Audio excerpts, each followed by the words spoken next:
المقياس الاشعاعي وعمر الصخور الجزء الثامن، وناخد أدلة تانية من الآثار وشهادات أخرى من علماء التطور على خطأ المقياس الاشعاعي، عشان مبقاش اديت لحضراتكم دليل ولا دليلين ولا 10، ومش هقدم لكم بس هنا كمان مثال ولا 2، هقدم لكم عشرات الأدلة بالإضافة للكم الضخم من الأدلة اللي اتكلمنا عليه قبل كده.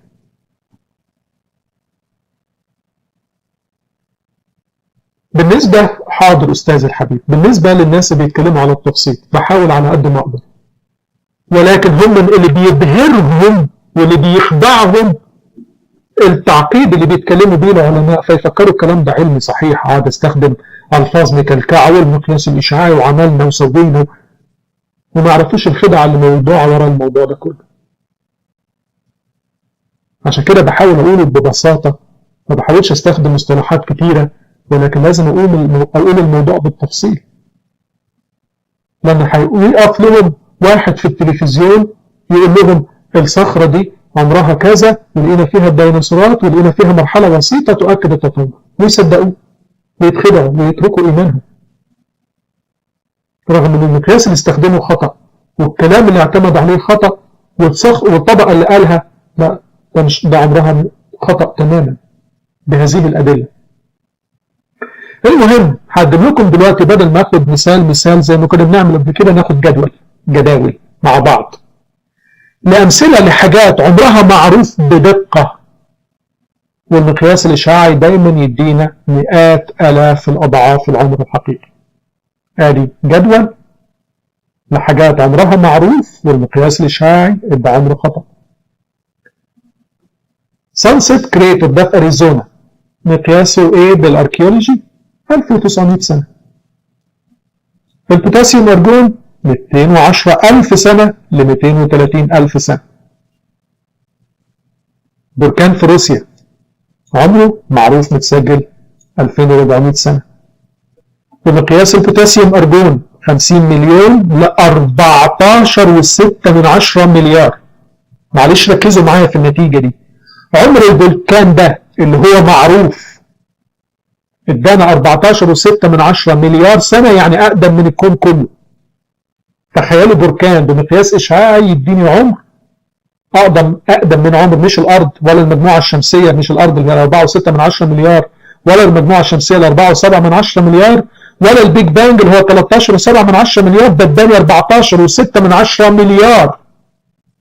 ده عمر بركان، يعني أقدم من الكون البركان ده بمقاييسهم.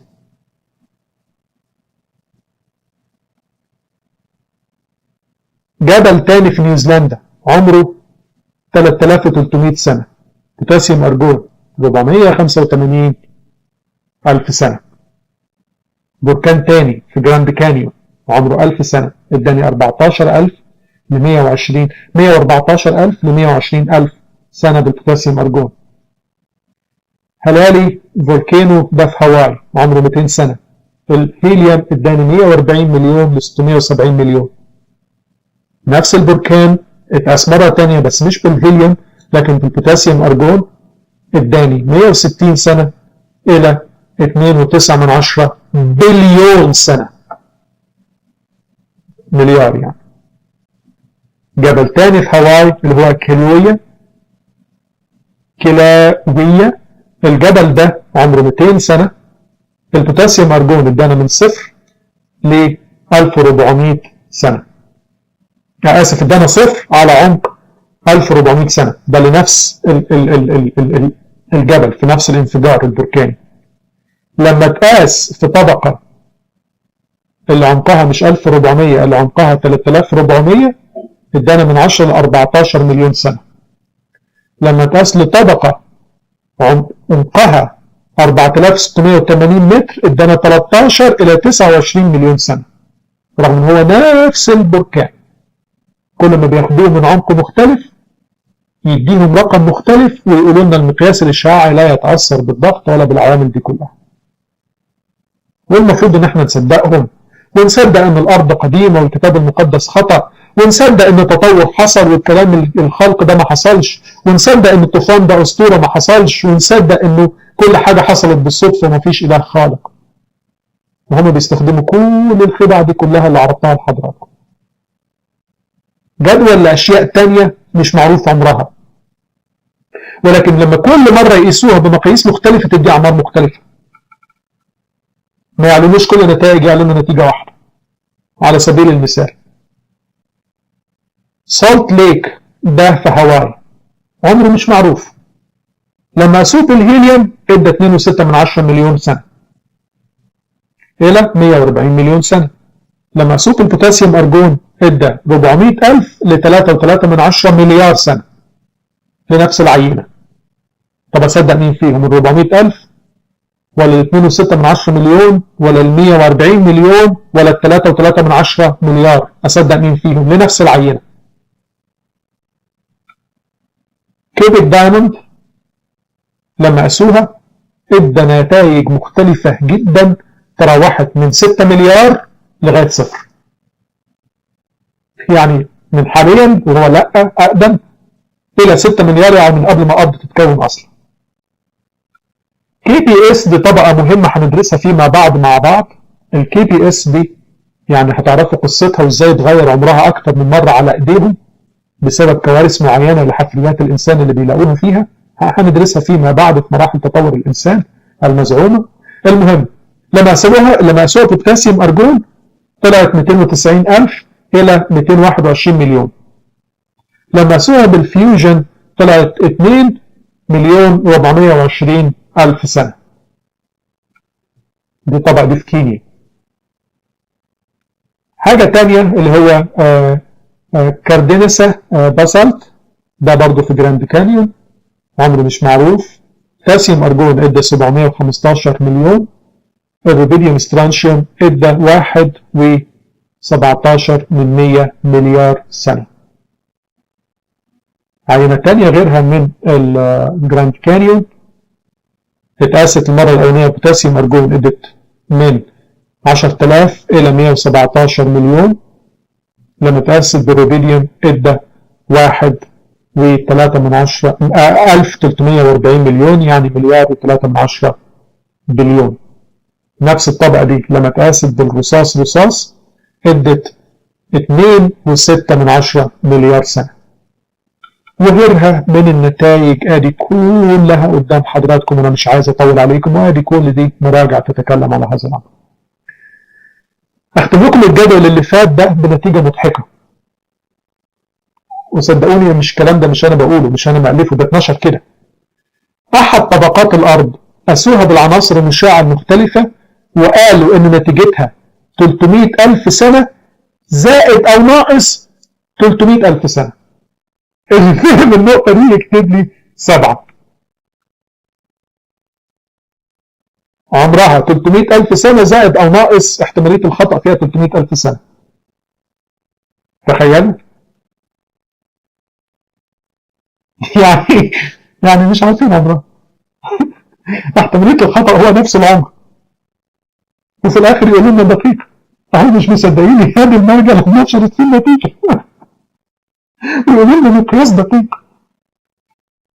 طبعا الحمم البركانية اللي عارفين تاريخها، أو الحاجات الصخور اللي عارفين تاريخها، والآثار اللي عارفين تاريخها، والحاجات اللي بالجيولوجيا وبالاركيولوجي وبالاثار وبغيرها عارفين التاريخ.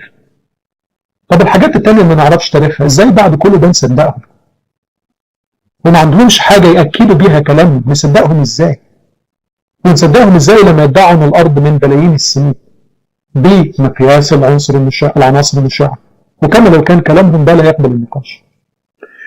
نفس الصخرة، ولو حد يملك الامكانيات طبعا ده صعب، ياخد نفس العينة من نفس الصخرة ويبعتها لمعامل مختلفة ويطلب ان هي تتقاس بعناصر مختلفة. كل معمل هيديله نتائج مختلفة. ونفس الصخرة لو اتبعتت أكتر من مرة، اتقسمت واتبعتت أكتر من مرة بنفس العنصر المشع لنفس المعمل، هيديله نتائج مختلفة. لما تعلن النتيجة الحل السحري ايه؟ ياخدوا رقم المناسب للمفترض ان هو عمر الطبقة دي ايه، وبقية النتائج كلها تترفض بحجة التلوث. طالما بتستخدموا دايما حجة التلوث في الرد على الحاجات دي، يبقى المقياس الاشعاعي لا يعتد به علشان التلوث. ولو حصل في الأمثلة السابقة واتكشفت واتقال إن المقياس اللي انتوا قلتوه ده مليار سنة ولا مليون ولا 100 مليون، لا ده حاجة عمرها عارفينها 20 و30 سنة، دايما يقولوا ده خطأ التلامس ويرفضوا المقاييس اللي قاسوها. طب دليلك على خطأ المقياس اللي انت قسته؟ بل حتى يصروا على رفض استخدام الصخور المعروف عمرها، واللي يفعلوه كالعادة للأسف لما يلاقوا اختلاف ضخم ما بين الأرقام يسألوا الطبقة دي من فين؟ الكامبريان يبقى دي عمرها 550، يبقى كل النتائج اللي طلعت أقل من ده أو أعلى من ده تترفض، ويستخدم الرقم الوحيد اللي طلع يقترب من ال 550. موجر اعترف بهذا الكلام وقال ما بتزعش غير الأرقام المناسبة بس، أما بقية الأرقام الغير مناسبة اللي تعترض على الرقم ده وما لهاش تفسير تترفض. ادي نص كلامه. Contribution to Geology فوليوم 15 صفحة 17. قال النتائج التانية اللي تخالف تترفض، وما بيقولوش وما تتزعش وما تتنشرش وما يتفسرش حتى ليه اترفضت. احنا بنتكلم في مجال علمي عن تخلص من معلومات ومقاييس، ده مخالف للعلم. ما ينفعش ان انت تقيس حاجة ب10 مقاييس، تختار مقياس واحد ده اللي يناسب اللي في ذهنك وترفض ال9 الباقيين وتقول ده علم. ده مش علم، ده علم كاذب، ده تدليس. ده ما يتم في المقاييس بتاع العناصر المشعة. يقول لنا روجر، الناس دول مش مسيحيين على فكرة، روجر ليين يقول المقياس اللي بيظن البعض مثلا ان صخرة عمرها 2.6 مليون سنة ويدونا 2.6 زائد أو ناقص نسبة صغيرة، ويستريحوا لعلماء الجيولوجيا والباحثين ويقولوا دي مناسبة واتقاست كتير. ما يعرفوش ان هي مثلا تكون اتقاست 41 مرة أعطت نتائج مختلفة ما بين 223 مليون، ده بيتكلم على حاجة اتقاست قدام عينه، ل 910 ألف سنة اترفضوا كلهم واتخذت نتيجة. اترفضت 40 نتيجة واتخذت واحدة بس اللي مناسبة لفرضية التطور وأعمار الطبقات. تخيلوا. ويقر ان لو اتكررت التجربة للقياس مش هيحصلوا على المقياس ده تاني، مش هيطلع عندهم النتيجة 2.6 مليون مرة تانية، لكن كل مرة هتطلع نتائج مختلفة. هيتخلصوا من 40 نتيجة متقاسة عشان ما يطلعوش ان فرضية التطور خطأ والمقياس الاشعاعي خطأ، ومش هيكرروا التجربة مرة تانية. الكارثة الأكتر من كده، المفروض الطبقات تدريجيا، يعني الطبقة اللي تحت أقدم اترسبت الأول والطبقة اللي فوق أحدث لأنها اترسبت بعدها عادي. ده هندرسه بأكثر تفاصيل كارثة الطبقات والمشاكل اللي موجودة في طبقات الجيولوجيا المزعومة إنها تؤيد قدم العمر. هنكتشف إن هي تؤيد حاجة واحدة بس، الطوفان الذي تكلم عنه الكتاب المقدس. أضرب أمثلة توضيحية. الأخدود العظيم الجراند كانيون، الطبقات السحق اللي تحت دي هي الأقدم اترسبت الأول، والطبقات اللي فوق هي الأحدث اللي اترسبت بعد كده، بدليل نهر كولورادو العظيم لما شقها من فوق لتحت. المفروض ده اللوجيك، ده العلم، ده التفكير. لما يستخدموا مقاييس مختلفة لأقدم طبقة تحت اللي هي المفروض أقدم من الكامبريان، يعني أقدم من 550 مليون سنة، والطبقة اللي فوق المفروض حديثة، النتائج تطلع لهم الآتي. الطبقة اللي أعلى ادت لهم 3.6 بليون، 3.6 مليار سنة. الطبقة اللي فوق دي لما قاسوها طلعت لهم 3.6 مليار سنة. الطبقة اللي تحت دي طلعت عمرها مليار سنة بس. يعني الطبقة اللي فوق اترسبت فوق الطبقة اللي تحت، بس اترسبت قبلها ب 2.6 مليار سنة. افهموها بالطريقة اللي انتوا عايزين تفهموها. معلش انا ابتديت اتجنن واقول كلام تخاريف، بس ده كلامهم اللي قدوهم. الطبقة اللي فوق اترسبت على الطبقة اللي تحت، بس اترسبت قبلها ب 2.6 مليار سنة. قولوا اللي انتوا عايزين تقولوه.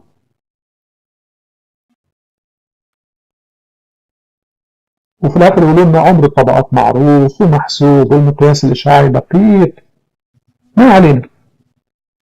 تعرفوا ان انتوا لو تحبوا تبعتوا عينه لبعض المعامل او كثير من المعامل، لازم في الابلكيشن اللي بتملاه لاجل العينه دي تقول ده نوع الطبقه ومتوقع العمر حسب عمر طبقات الصخور يكون ايه، عشان لما يحللوها يختاروا النتيجه المناسبه للنوع. يعني لو قلت دي الصخره دي من طبقه الكامبريان، هيختاروا عمر يناسب 500 وشويه مليون سنه. بقيه النتائج هيتخلصوا منها. ليه؟ مش مناسبه. والتلوث مع وجود حجه التلوث موجوده على طول. الكلام ده مش كلامي، الكلام ده في مجله الانثروبولوجيكال جورنال في كندا. تخيلوا. حاضر، مرة تانية موضوع عمر الطبقات، ودي اللي أنا بقوله ده مثال صغير. لما هنيجي للجزء الجاي، الجزء الرابع اللي هو موضوع الجيولوجيا وطبقات الأرض، اللي بيقولوا الأرض قديمة والطبقات قديمة والكامبريان 550 ومش عارف من إيه، من 100 وكام و200 وكام، هندرسها، هندرس الكوارث اللي موجودة فيها.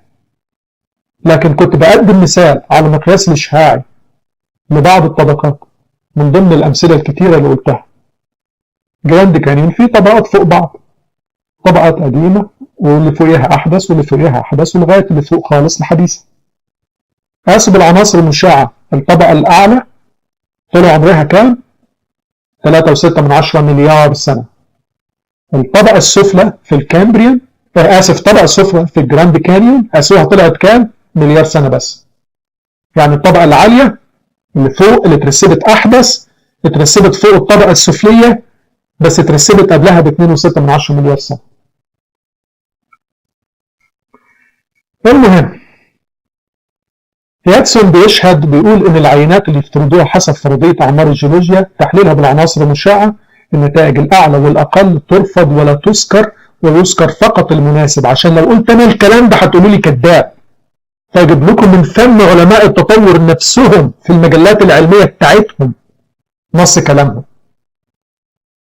نتائج المخالفة لما يعمر الطبقات المفترض discarded، تترفض، تترمي في الزبالة. مقاييس علمية لكن تترمي في الزبالة بالمقياس الإشعاعي الدقيق، أيوة، بس تترمي في الزبالة عشان مش مناسبة للتطور. ويتاخد منها بس، هو عمل 10 عينات، 40 عينة أكتر قال ياخدوا بس التي تناسب فرضية تطور عمر الطبقات، والباقي كله يترفض. هذه مرجع قدام حضراتكم يشهد على هذا الأمر. كربون المشع برضه بنفس الطريقة، عينة أرسلوها بعض العلماء لمعامل UCL والعينة دي من منطقة جبل جلينوود، وأصروا إن هم ما يقولوش اسم المنطقة إيه. ليه؟ لأن المنطقة دي مفترض الطبقة دي عمرها 110 مليون سنة. العينات الأخشاب اللي موجودة فيها دي أرسلوها تتحلل بكربون المشع، النتيجة جت 890 سنة بس. ازاي تقولوا دي عمرها 890 سنة في طبقة المفروض عمرها 110 مليون سنة؟ لما أعلنت النتيجة كان الرد جاهز، التلوث. طب الطبقة دي بجوار عظام ديناصورات، واللي في الصورة دي ده بوب سميرز باحث الحفريات مشهور، في نفس الطبقة فيها عظام ديناصورات وفيها حاجات حفريات خشاب. لما تتحلل بكربون المشع تدي بضعة آلاف من السنين. عمر الطبقة دي مفترض 110 سنة، لما يشوفوا عظام الديناصورات يقولوا لا ده عمرها على طول 110 سنة، رغم ان هي لو حللوها بدون ما يقولوا عمرها كام تديهم بضعة آلاف أو أقل. حتى عظم الديناصورات ما قالوش ده ايه، وارسلوا عينة طلع عمره 19,000 لطبقة 110 مليون سنة. عشان كده كتير من العلماء بالإضافة لكل الاعترافات القديمة اللي اديتها لحضراتكم، كل هذا الكم اللي اديته في كل الأسابيع اللي فاتت، واحد تاني اعترافات تانية زي ستانفورد قال مقياس الإشعاعي ليس دقيق زي ما بيدعوا، ولا يوجد مقياس أو ساعة إشعاعية طويلة العمر زي ما بيقولوا. أهي قدام حضراتكم. وده فين؟ الكلام ده منشور فين؟ The Science of Evolution. ده مش كتاب creation، مش كتاب خلق. the science of evolution. فهو أكد أنه لا يوجد على الإطلاق ما يسمى بالمقياس الاشعاعي الدقيق، ده لا يعتد به، ده خطأ. فبالإضافة كمان للحاجات اللي قلتها دي كلها، أنا في حاجات اختصرتها كتير صدقوني، بالإضافة للادعاء أن هو نظام مغلق ومعدل التحلل ثابت وثبات الضغط والرطوبة والحرارة وكل ده مش موجود وخطأ، بالإضافة للادعاء أن نسب العناصر الناتجة بعد التحلل هي المفروض أن هي صفر في البداية رغم أن احنا ما نعرفش الظروف في البداية، بادعاء عدم حدوث الحذف من المواد المشعة في البداية ولا المنتصف، وعدم الإضافة، بالادعاء بعدم التخلص من المواد الناتجة بعد التحلل، وعدم الإضافة من الخارج للمواد الناتجة. والمفروض أن كل ده يكون ثابت لملايين وبلايين السنين. لكن في حاجات تانية كمان. النشاط الإشعاعي بعد سنة 1950 ازداد، وتأثير ونسبة المواد المشعة في صخور كتيرة من الأرض اتغيرت بعد سنة 1950. ازاي أقيس حاجة وأنا عارف إن احنا بسبب التلوث اللي احنا عملناه بإيدينا والانفجارات الإشعاعية والتجارب الإشعاعية والمفاعلات النووية والكوارث دي كلها وهيروشيما وناجازاكي وي وي وي وي وي، وادعي إن ده مقياس ثابت رغم إن أنا بقيسه بعد ما لوثنا كل المصايب دي كلها. كمان في حاجة تانية، الكائنات تقدر تشيل من جوه جسمها العناصر المشعة. البعض يتعجب من هذا الأمر، لكن في الدياتوم حاليا الناس لما بتاكل دياتوم ممكن يشيل الهيفي ميتال بما فيها العناصر المشعة من جسمه. تعرفوا الدياتوم عبارة عن بودرة بيجيبوها، دي منتج بحري. حاليا الناس اللي بيبقى في جسمها هيفي ميتال زيادة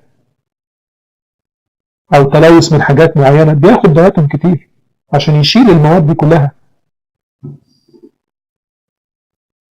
فإزاي بعد كل ده يدعي دقة المقياس إن هو لا يوجد فيه هذا خطأ واحد؟